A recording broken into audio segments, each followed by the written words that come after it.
Bismillahirrahmanirrahim. Assalamualaikum warahmatullahi wabarakatuh. Kisah Utbah Al-Ghulam, pemuda fasik yang menjadi waliullah. Utbah Al-Ghulam dahulunya adalah seorang pemuda yang fasik sebelum dirinya mendapatkan hidayah dan menjadi waliullah.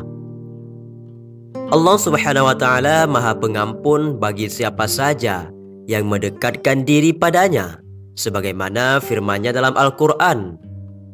A'udzubillahi minasyaitonirrajim. Qul ya ibadiyalladzina asrafu ala anfusihim la taqnatu mir rahmatillah. Innallaha yaghfiruz dzunuba jami'a. Innahu huwal ghafurur rahim. Katakanlah kepada hamba-hambaku yang melampaui batas terhadap dirinya sendiri, janganlah kalian berputus asa dari rahmat Allah. Sesungguhnya Allah mengampuni semua dosa. Sesungguhnya Dia Maha Pengampun lagi Maha Penyayang. Quran Surat Az-Zumar ayat 53. Salah satu contoh kisah yang bisa kita jadikan contoh bahwa Allah Maha Pengampun adalah kisah Utbah Al-Ghulam yang dulunya pemuda fasik yang kemudian menjadi waliullah.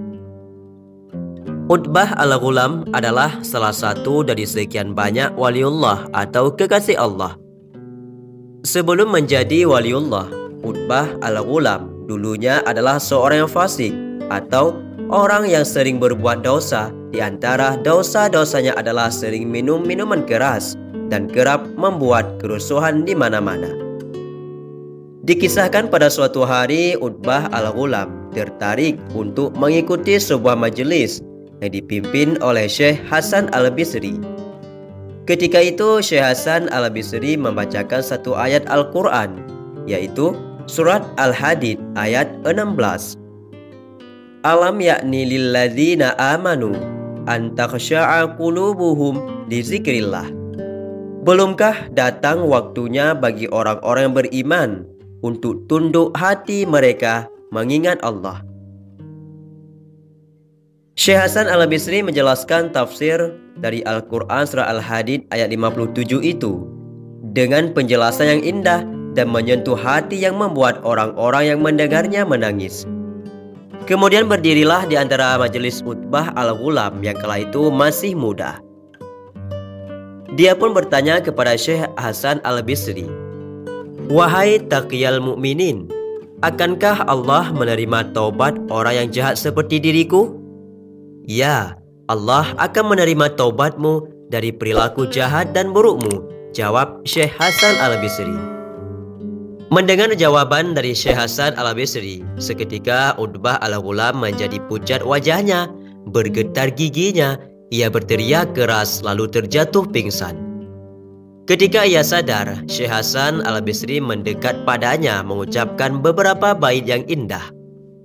"Wahai pemuda maksiat, demi Tuhan yang memiliki arash, mengertikah engkau balasannya orang yang berbuat maksiat adalah neraka syair bagi mereka. Ia memiliki suara api menggelegar di saat ubun-ubun terpegang. Kalau engkau menerima neraka-neraka itu, silakan berbuat maksiat. Bila tidak, jauhilah kemaksiatan. Semua kesalahan yang engkau kerjakan, artinya engkau sudah mengandaikan dirimu di neraka. Maka bersungguh-sungguhlah untuk melepaskan diri." Setelah mendengar itu, seketika Utbah Al-Ghulam berteriak makin lantang dan kembali pingsan untuk kedua kalinya. Setelah tersadar, Utbah Al-Ghulam kembali bertanya kepada Syekh Hasan Al-Bisri, "Wahai Syekh, apakah benar Tuhan yang Maha Penyayang menerima taubatnya orang hina seperti diriku ini?" "Tiada zat yang menerima taubat orang yang menyimpang kecuali Tuhan yang Maha Memaafkan," jawab Syekh Hasan Al-Bisri. Mendengar jawaban bijak dari Syekh Hasan Al-Bisri, Utbah Al-Ghulam pun kemudian mengangkat kepalanya dan berdoa meminta 3 permintaan. Permintaan pertama, Utbah mengatakan, "Wahai Tuhanku, jika engkau menerima taubatku dan mengampuni dosa-dosaku, maka muliakan aku dengan mudah paham mengenai ilmu dan Al-Quran." Permintaan kedua, "Wahai Tuhanku, muliakan aku dengan suara yang merdu, sehingga yang mendengar bacaanku semakin lunak hatinya, sekalipun ia memiliki hati sekeras batu." Dan permintaan Utbah al-Ghulam yang ketiga, "Wahai Tuhanku, berikan rizki yang halal padaku dari jalan yang tidak aku duga-duga." Allah Subhanahu wa Ta'ala pun mengabulkan doanya, yang membuat ia mudah paham dan hafal ayat dan hadis, mudah mentobatkan orang dengan bacaan Al-Qur'annya, dan bahkan setiap harinya ada semangkuk kuah kaldu dan 2 potong roti tanpa diketahui siapa yang menaruh di depan rumahnya. Hal tersebut terjadi terus-menerus hingga ia meninggal dunia. Kawanku semua, itulah sekelas kisah tentang seorang pemuda yang fasik yang bergelimang dengan dosa dan kemaksiatan.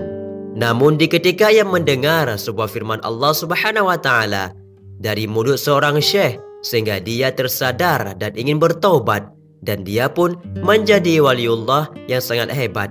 Dengan 3 kehebatannya, bahkan ia pun mendapatkan rezeki dari Allah Subhanahu wa Ta'ala di jalan tanpa diduga-duga.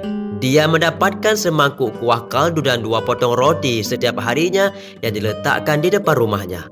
Semoga saja sekilas kisah ini dapat memberi manfaat bagi kita semua dan juga dapat menjadi ilmu pengetahuan yang baru. Wallahu a'lam bishawab. Assalamualaikum warahmatullahi wabarakatuh.